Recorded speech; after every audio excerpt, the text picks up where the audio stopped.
the discussion around the local housing allowance and housing benefit is fundamentally an examination of fiscal neglect, where policy failure at the national level directly creates catastrophic costs and social chaos at the local authority level. So the core mechanism of failure stems from the economic absurdity of maintaining a frozen or deeply constrained benefit rate in a soaring private rental market.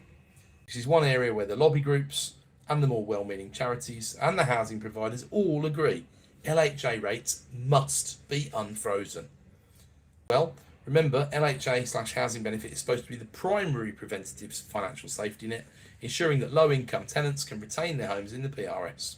When the LHA fails to cover even the lowest quartile of market rents, that net disintegrates, leading to three direct and costly outcomes.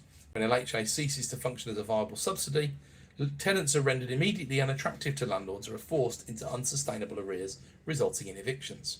This fuels the relentless crisis rate where a family is being made homeless or threatened with homelessness every 5 minutes. I'll say once again.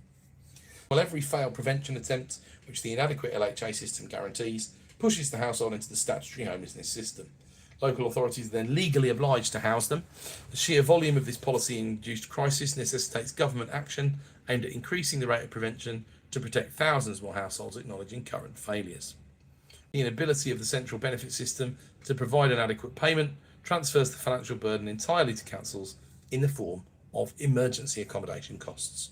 We see the direct result of this transfer in the skyrocketing costs of TA, while taxpayers are paying that price of failure. Nearly £1 billion is being injected through the local authority housing fund simply to supply a boost to the supply of good quality temporary homes, recognising the system is fundamentally reliant on emergency measures due to the failure of upstream prevention mechanisms.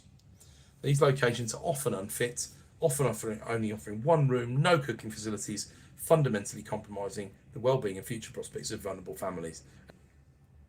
So LHA in its currently constrained form has thus transitioned from a protective benefit to a mechanism for institutionalising homelessness.